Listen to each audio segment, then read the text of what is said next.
Most nights, the 37th floor was silent by 11 p.m. But not tonight. "Don't come closer! She's panicking!" the woman hissed, blocking the hallway with her clipboard like it was a shield. "We already called the therapist." From the far end of the marble corridor, Zuri Vance sat curled against the glass wall like a pressed flower, unmoving except for her fingers. They tapped the floor rhythmically. 1, 2, 1, 2, 1, 2. A group of legal interns whispered in confusion, unsure if they should stay or flee. The child wasn't screaming, wasn't crying, but her silence made the space ring like a bell. Lucas Reed, the night security guard, stood by the elevator bank, watching quietly. He didn't speak. He didn't ask. He reached slowly into his utility belt, not for a taser or radio, but a small worn mini projector flashlight with shape filters. One click. A soft circle of light appeared on the wall near Zuri. A shadowy outline of a butterfly. Zuri's fingers paused. Her eyes, wide and vacant a moment ago, now tracked the movement. Lucas adjusted the dial. A cat appeared next to the butterfly, its ears oversized, like from a cartoon. Then a moon. Then a sailboat rocking gently on invisible waves. Still no words, but Zuri leaned slightly forward. "Who is that?" one of the paralegals whispered. "No idea," another murmured. "Just the night guy. Just the night guy." Lucas said nothing. He slowly knelt, staying a dozen feet away from the girl. With his free hand, he rotated the filter ring and projected a small dragon breathing stars instead of fire. Zuri blinked once, then again. Her breathing slowed. The tapping stopped. From behind the glass office above, Amara Vance, top litigation attorney on the East Coast and a managing partner of Vance and Caldwell, watched through a half-closed blind. Her coffee was cold. Her cell phone was buzzing. She ignored both. For 3 years, no doctor had gotten that close to her daughter. No therapist, no teacher, not even her. And now, a man with worn boots and a faded security badge was calming her daughter down with light. She pressed the intercom button. "Send him up, now!" But what she didn't expect was that he wouldn't ask for a job. He'd ask for silence. The elevator doors slid open with a metallic sigh.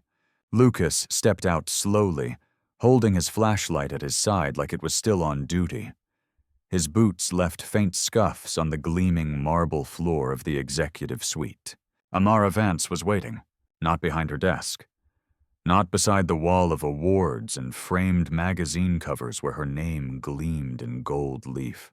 She was standing in front of the floor-to-ceiling window, backlit by the city skyline, arms crossed, silhouette taut with tension.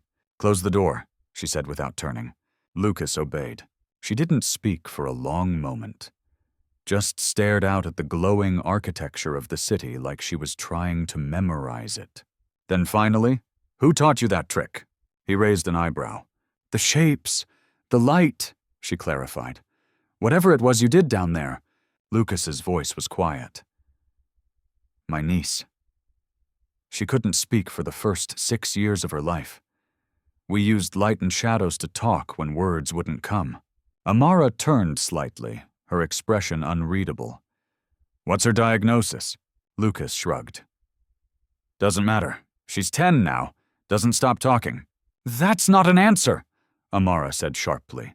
Lucas looked her in the eye. "You didn't ask a question. You asked for control." She blinked, just once. Then, "Do you have children?" "No, I'm raising her. My sister passed. Long story." Amara nodded once. Not out of sympathy, but acknowledgement. A legal kind of nod. "I want to hire you," she said. Lucas tilted his head. "To guard your daughter? To sit with her? 10 minutes a night? Maybe more." She responded to light, Lucas corrected. "She responded to you." Lucas let that sit for a moment, then replied, "I'm not licensed, I'm not a therapist. Amara's lips tightened. You think I care about credentials? I have a storage room full of credentials.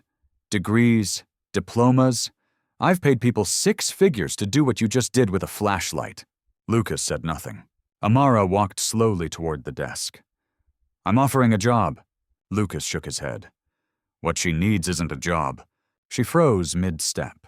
Excuse me? She doesn't need another adult trying to manage her. She needs one who's willing to be small. Amara narrowed her eyes.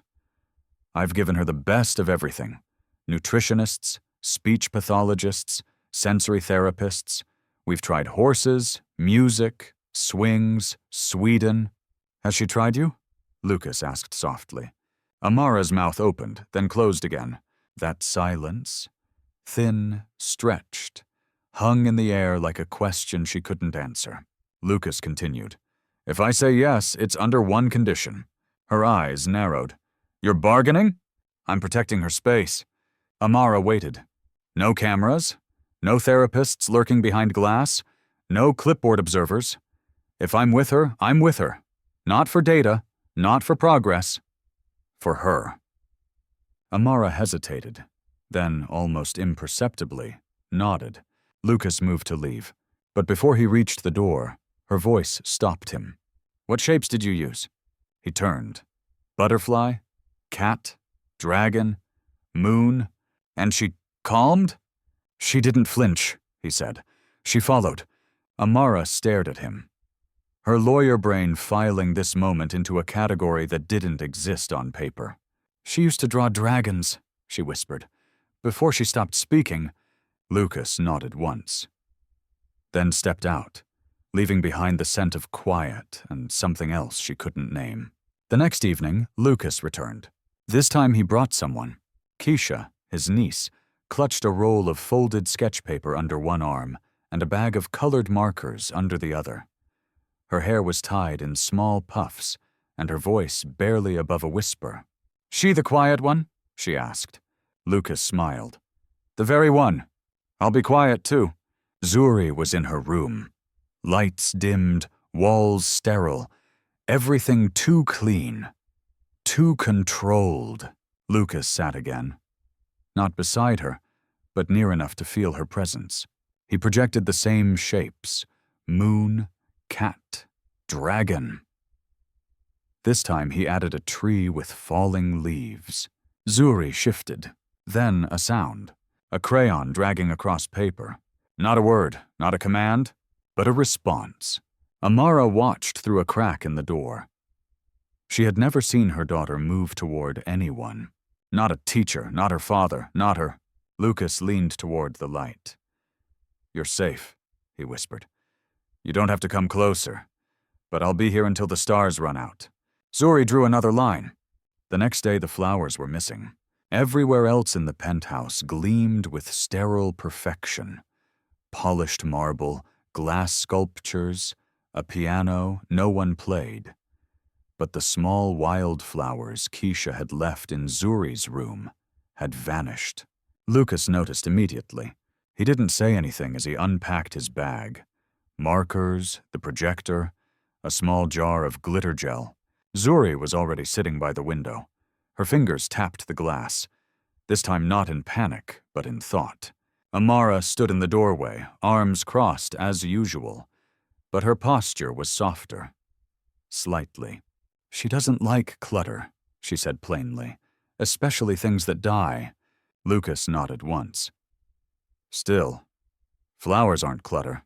They're proof of growth. Amara didn't respond. She just turned and walked out. 10 minutes later, Gregory Holt, head of Ward and Caldwell's public relations, arrived unannounced. Tall, perfectly pressed, and carrying a tablet like it was a weapon. He cornered Lucas near the elevator. You're the night guy, right? Greg said, looking him over. I've seen the footage. Lucas raised an eyebrow. What footage? Greg held up the tablet and tapped the screen. Video popped up. No sound, just Lucas sitting in the hallway while Zuri drew, Keisha beside her, Amara watching through a crack in the door. You're not exactly invisible, Greg said, tapping the screen. Didn't intend to be.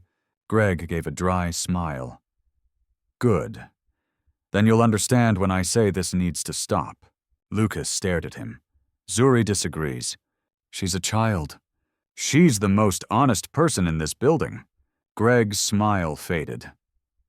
Look, I'm not here to fight. I'm here to advise. Optics matter. You being here, no degree, no credentials, it raises questions. Legal ones. Lucas crossed his arms. She speaks more now than she has in 3 years. And that's wonderful, Greg said smoothly. But headlines don't care about healing. They care about scandal. The board is watching. Investors are cautious. We can't have the managing partner's daughter attached to this. This? A night guard. A janitor with a flashlight show. Lucas's jaw tensed. If your issue is status, that's your weakness, not mine. Greg leaned in. Listen, I'm offering you an easy way out. Quietly step back, no fuss. You'll be compensated. Lucas's eyes didn't blink. You want to pay me to disappear. I want to protect Amara and Zuri.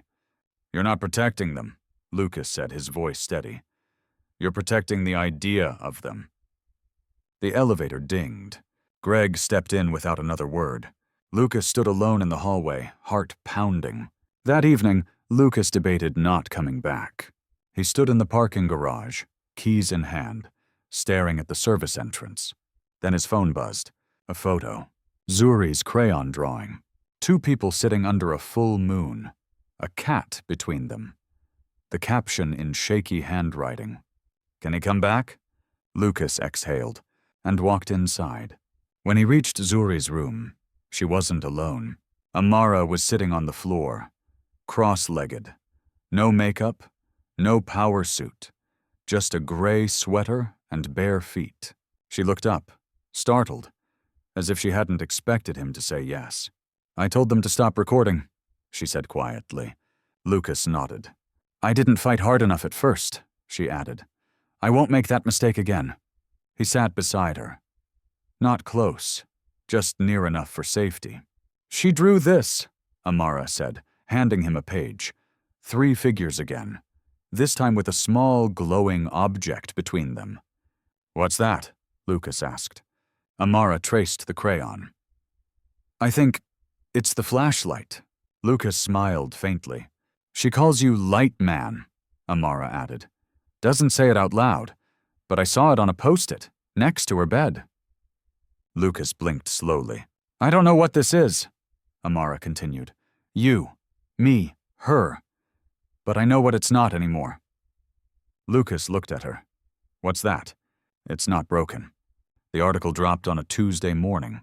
Headline: Night guard befriends silent daughter of billionaire lawyer. Ward and Caldwell declines comment. By 10:07 a.m., it had 27,000 shares. By 10:30 a.m., Amara Vance's office was flooded with calls. Lucas found out from a barista. Hey, the girl behind the counter said casually, handing him his coffee. You're trending. He checked his phone. The photo was grainy, but recognizable.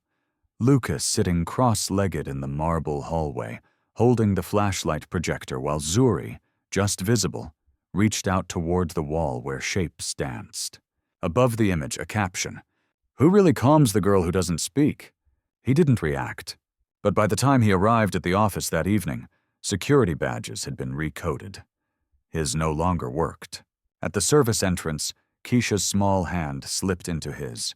Uncle Lou, we can't go in? Lucas crouched. Not tonight, sweetheart. Her lower lip trembled, but she nodded.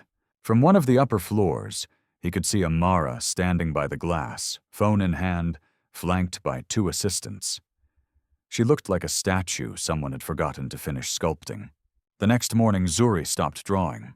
She sat in her room, crayons untouched, the walls darker somehow, even in full daylight. Amara sat nearby, helpless. Did I ruin it? She whispered. Zuri didn't respond. Not in sound, not in drawing, not in color. Just silence, heavy, still, endless. By Thursday, Greg Holt had called an emergency board meeting. Lucas wasn't invited, but Amara was. She entered the glass-walled boardroom with a folder in hand and a calmness that felt suspicious. Greg launched first. "This is beyond optics," he said. "We've got donors threatening to pull. Our credibility is in question. One of the interns told me Zuri was seen holding hands with a non-licensed security guard." "She also smiled at him," Amara said calmly. Greg blinked. "That's not the point." "No," Amara said. "That's exactly the point. Silence." Then Amara stood, eyes scanning every suit in the room. "I have spent 15 years building this firm," she began. "I've won cases no one else would touch. I've defended billionaires, whistleblowers, activists, and monsters. And in all those years, I never once saw my daughter smile until a man with a flashlight showed up." One board member cleared their throat. "He's not trained," Amara nodded. "Neither is motherhood." Someone shifted in their seat. Greg tried again. "You're risking everything on an emotional choice." Amara stepped closer to the table. "I'm not risking everything. I'm realizing what matters." Another member asked, "So what happens next?" Amara inhaled. "I resign." Gasps. Greg's face lit up until she added, "From this board, not from my daughter." That night, Lucas heard a knock on his apartment door. He opened it to find Amara. Soaked, wind-blown, no umbrella, no makeup. She was holding Zuri's sketchbook. "She drew again," Amara said. "Just one line, a blue one. It curved." Lucas took the book gently. "She's asking if you'll come back." "I was never far," he said. Amara looked up at him. "They've frozen my access. They're threatening to remove me from custody if I let you near her." Lucas hesitated. "And what do you want?" She exhaled.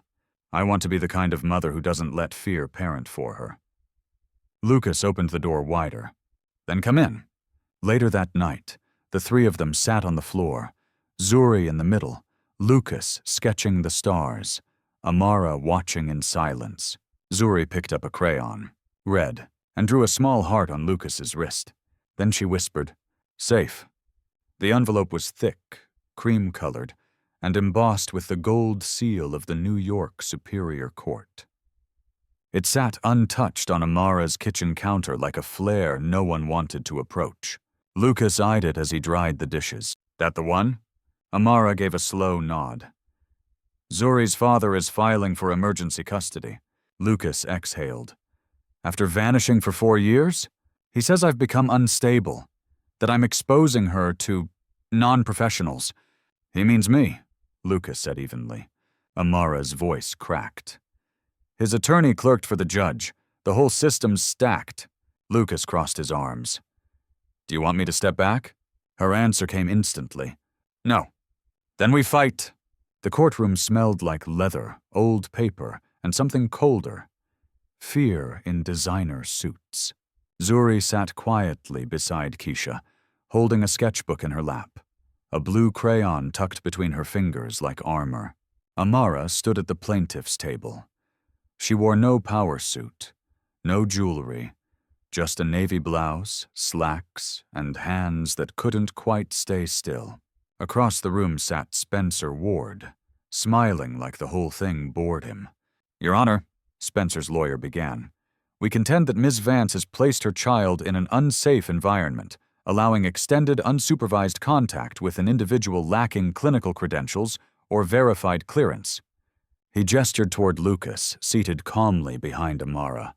"This man, employed as a security guard, has assumed therapeutic roles with a medically vulnerable child.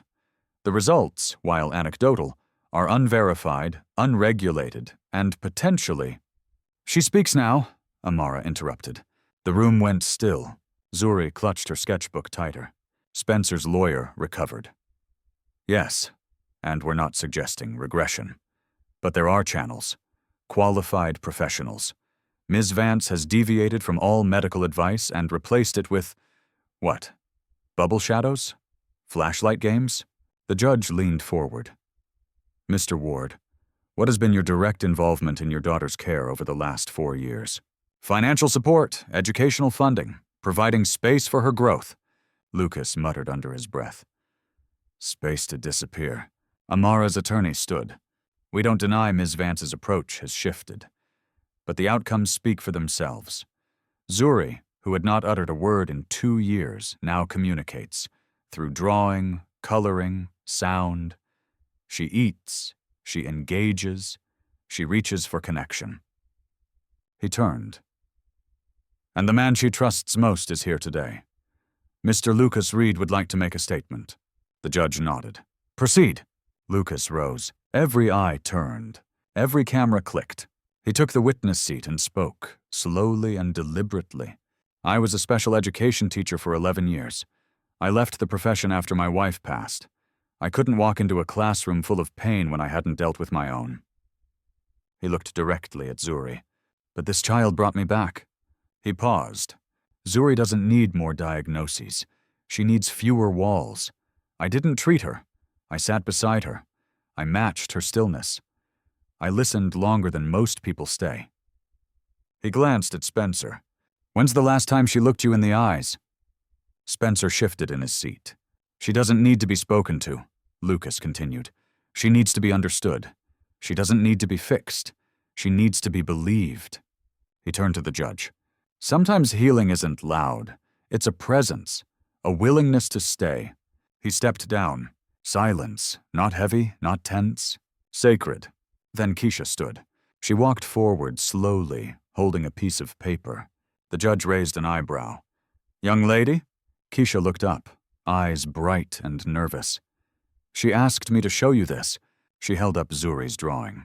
3 stick figures. One with glasses, one with curly hair, one with a ponytail. They were holding hands under a night sky full of stars.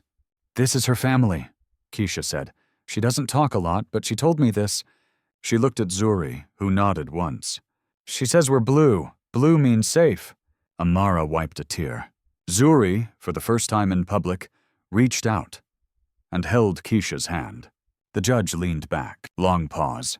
Then, effective immediately, custody of Zuri Vance remains with her mother, Ms. Amara Vance. Any further motion will require full psychological evaluation with transparency from all involved. Gasps. Then stillness again. Zuri whispered something, soft, but clear. Stay blue. Amara nodded, eyes shining. Always. Outside, the press waited like wolves. Lucas stood protectively between the girls and the cameras. Keisha held Zuri's hand tight. Amara reached for Lucas without thinking. A reporter shouted, Ms. Vance, are you in a relationship with the security guard? Amara paused, looked at Lucas, then turned to the cameras. I'm in a relationship with truth, and he's lived in it far longer than I have. Zuri didn't flinch. She held on to Lucas's hand and didn't let go. The sun had barely risen when Amara laid out the blueprints on Lucas's kitchen table. They were crisp, freshly printed, and still smelled of ink and purpose. Lucas stared at them, brows furrowed. You're serious? Amara nodded.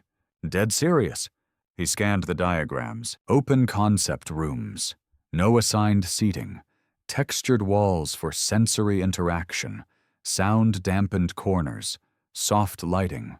0 fluorescent bulbs. At the top, in bold lettering, the Ward Reed Center for Connection. Lucas looked up slowly. I don't have a degree in architecture. I'm not asking for blueprints, Amara said. I'm asking for vision.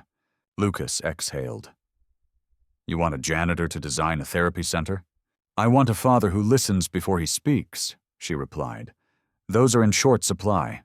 Construction began in a quiet old warehouse on the east side of the city, a forgotten place, now transformed.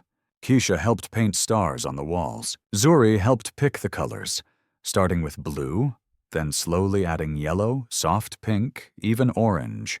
Lucas watched as the once muted girl now moved with curiosity and intent. One day she painted a corner of the wall in bright gold. What's that? Lucas asked. Zuri paused, then whispered, Sunrise.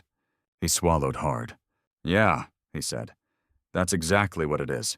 Amara changed too. Her high heels stayed in the closet. She showed up in sneakers, hair tied back, clipboard in one hand, crayon samples in the other. She sat cross-legged on the floor, rolled paint, swept corners. She laughed. She listened.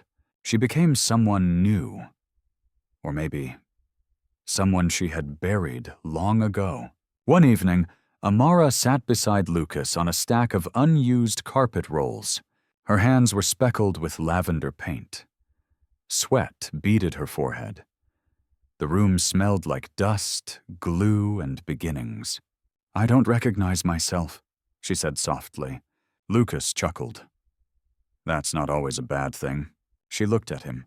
"I used to think love was performance, achievement, straight lines and clean answers." Lucas nodded. "And now?" She glanced at Zuri, sitting across the room with Keisha, quietly building towers from colored blocks. "Now I think love is the part that stays when nothing else works." Lucas leaned his head against the wall. "You're starting to sound like someone I'd trust my kid with." Amara laughed. A real one, chest deep and unguarded. Opening day came 6 months later. The sign out front read, "The Ward Reed Center." Below it, a plaque. No labels, no tests, just time, trust, and tenderness. Families arrived nervously, unsure of what to expect. But inside, no one asked about diagnosis or behavior plans. Instead, they asked, what colors do they like? What calms them? What helps them feel seen? Lucas moved through the rooms like he had always belonged there. He sat on the floor with a boy who couldn't sit still, matched breathing with a girl who only spoke in song. He whispered to parents, "You don't need to fix them. Just stay long enough for them to believe you mean it." Zuri wore a soft blue dress that day, not because someone chose it for her, but because she did. She floated between rooms like a quiet breeze, pausing to show another child how to press palms into textured walls or choose a crayon that feels soft. Amara stood near the entrance, holding a cup of chamomile tea and watching her daughter. Belong. A reporter approached, microphone in hand. "Ms. Vance, may we ask a few questions?" She shook her head gently. "Not today. Today's not about me." "Then who is it about?" Amara smiled and pointed. "Her, and every kid who ever felt like the puzzle piece that didn't fit." In the final room, a large blank mural wall waited for its first stroke. Zuri stepped forward holding a brush. She dipped it in deep blue and painted a single curved line. Then another and another. Keisha followed with yellow. Lucas added a burst of silver stars. Amara hesitated, then picked up a brush. "Where should I paint?" she asked Zuri. Zuri pointed beside the blue swirl. "Right here," she whispered. "Next to me." Amara painted a coral arc. Zuri smiled. "Rainbow now? And just like that?" The wall began to breathe. Later that evening, as they locked up the center for the first time, Lucas turned to Amara. "You know this place isn't going to change the world, right?" Amara nodded. "It doesn't need to. It just needs to show the world how to stay." The photo wasn't meant to go viral. It was blurry, slightly tilted, taken from across the street. Yet the internet made it gospel within minutes. Amara, barefoot in a garden, laughing. Lucas beside her, sleeves rolled, paint on his jeans, smiling down at her hand. Behind them, a mural. Bright, imperfect, beautiful. And above them in bold tabloid font, "From boardroom to bubbles, is this CEO falling for her janitor?" The article dropped at 7:42 a.m. By 8:03, it had over 60,000 views. By 8:15, Lucas's phone buzzed. "Amara, don't talk to the press. I'll handle it." But when she arrived at the center that morning, her eyes said otherwise. She was pale, lips tight, phone glued to her hand. "They're calling for my resignation." Lucas looked up from stacking supply bins. "The board?" "Half of them. Greg, mostly." Her voice cracked. "He says I've compromised the brand."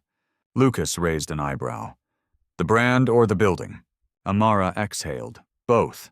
They stepped into the hallway. Children's laughter echoed from the art room. Tiny voices called out color names like incantations. "Cerulean!" "Sunset orange!" Lucas leaned against the wall.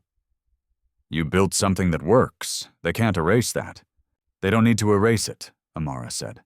"They just need to poison the perception." She pulled out a folder. Media reports, blog posts, investor complaints. Lucas skimmed one headline: questionable funding, unqualified leadership, and an unstable narrative. This center, Amara whispered, wasn't supposed to be a movement. It was supposed to be a place for her, for me. Lucas stepped forward. It still is. She looked up, eyes rimmed red. I can resign. Gracefully. Protect the foundation. Distance myself and... No. Lucas's voice was firm. Final. You walk now. It doesn't protect the center. It validates the lie. Amara's voice trembled. I don't want Zuri to become a headline. Lucas softened. Then remind the world she's a child, not a scandal. Silence. Then Amara asked, almost afraid of the answer. Would it help if you stepped back? Lucas blinked, and in a voice barely audible, she added, Would you do that? For me? He looked at her. For a long time. Then, quietly. I've stepped back my whole life, Amara. From classrooms, from grief, from everything I couldn't fix. But I won't step back from her. Tears welled in her eyes. Not now. Not when she's finally painting in colors. Outside, the storm had arrived. Protesters lined the sidewalk. Signs screamed, Protect the children. Janitor's agenda. Dangerous. Where's the transparency? Cameras flashed like lightning. Inside, the boardroom boiled. Greg Holt paced at the head of the glass table. We gave her every opportunity to rebuild her image, he snapped. Instead, she's doubled down on the drama. Lucas stood in the corner, silent. Greg pointed. He's not qualified. No degree, no certifications. He's not just a risk, he's a liability. Amara rose from her seat. You're wrong. Amara. No, she said sharply. I've led mergers. I've won billion-dollar cases. And never once did I feel prouder than the day my daughter whispered hope in yellow paint. She scanned the board. I was wrong about what leadership meant. But I'm not wrong about this place. Greg crossed his arms. So what? You're walking away? She smiled. No, I'm staying. Later, Lucas found her sitting alone on the back steps of the center, head in her hands. He sat beside her. You sure about that speech? No, she whispered. But I'm sure about you. He chuckled. That may be the bravest thing anyone's ever said to me. She smiled through a tear. I didn't just fall for you, Lucas. I grew into it. He looked at her, then said, Good. That means it's rooted. But if we lose everything, funding, support, media favor, what do we do? Lucas pulled out a folded paper from his back pocket. Zuri's drawing. 3 stick figures holding hands under a sky full of stars. One in glasses, one with a ponytail, one with curly hair. In the corner, don't go, stay blue. He handed it to her. That's what we do, he said. We stay. The next morning, rain fell in silver sheets. Not soft or symbolic. Relentless. Perfect. Amara stood before a row of microphones in front of the center. No makeup, no designer coat, just jeans, a sweatshirt, and truth in her posture. Behind her stood Lucas, Zuri, Keisha, and dozens of children and parents who refused to be quiet. Amara took a breath. I've been asked to defend my choices, she began. To explain why a woman like me would kneel beside a child or trust a janitor over a psychologist. She paused. I'm not here to defend. I'm here to remember who I was and who my daughter helped me become. She looked back at Zuri. She taught me that love isn't loud, and that sometimes the people who change your life don't carry titles. They just carry light. She turned to the cameras. I'm not resigning. I'm not apologizing. And I'm not stepping back. The storm kept falling, but no one moved, because for the first time, the world wasn't watching a scandal. They were witnessing a stand. 6 months after Amara stood in the rain and refused to resign, the Ward Reed Center had changed. But not in ways the news would care about, not in stock values, not in social metrics, but in laughter echoing down the hallways, in the soft hum of a child singing to herself for the first time, in the way one boy who hadn't made eye contact in years now gave his father a silent hug before entering the sensory room. That's how change looked here. Lucas no longer wore a badge. He wore soft-soled sneakers, jeans dusted with chalk, and a name tag the kids had made from glitter glue. He wasn't the night guy anymore. He was the first person parents went to when they ran out of words. And still, he didn't talk much. He just sat cross-legged beside their children and asked, "What color are we today?" Zuri no longer drew just in blue. She used yellow now, coral, deep violet, and sometimes, on rare, bold days, red, not as a warning, but as a bridge. She led orientation tours for new kids. She spoke in short sentences. She laughed softly. She pointed to the mural wall and said, "That's where we tell the truth." The wall now stretched the length of the main room. What started as a swirl of blue had become a universe, planets in peach, comets in teal, stars in silver leaf. And in the center, 3 stick figures holding hands. One with glasses, one with a ponytail, one with curls. One afternoon, Lucas was organizing supplies when he noticed a new drawing taped above the sink. Zuri's handwriting. Crayon bold. A message to everyone. This room doesn't need you to talk, just to stay. He smiled, folded the paper, and slipped it into his pocket. He already knew what it meant. On a soft Saturday evening, the 4 of them, Amara, Lucas, Zuri, and Keisha, sat in the rooftop garden that used to be a forgotten space. Now, wildflowers grew between cracks.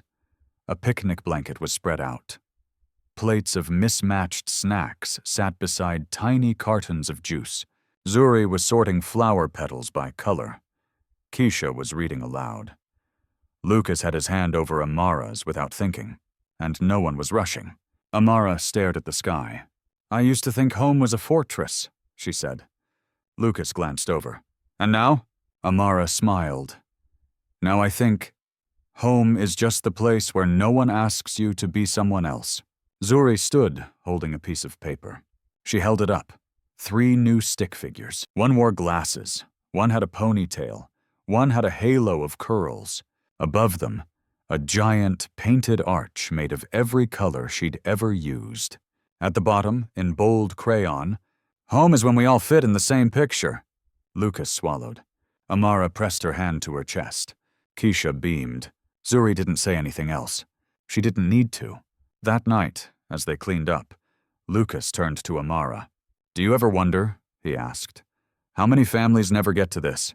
Amara nodded. "All the time. And why us?" "Because we broke," she said, "and we let the light come through the cracks." As the sun dipped, Lucas whispered, "This isn't about fixing anyone." Amara turned to him. "No. It's about staying long enough that they know they were never broken." The final moment was quiet. Zuri picked up a brush and painted one more star in the corner of the mural. Not blue, not yellow. A swirl of every color. Then she turned, walked to Amara and Lucas and asked, "Can we paint tomorrow too?" Lucas smiled. Always. Some stories don't end with fireworks. They end with crayons, with stillness, with someone choosing to stay. Again, and again, and again.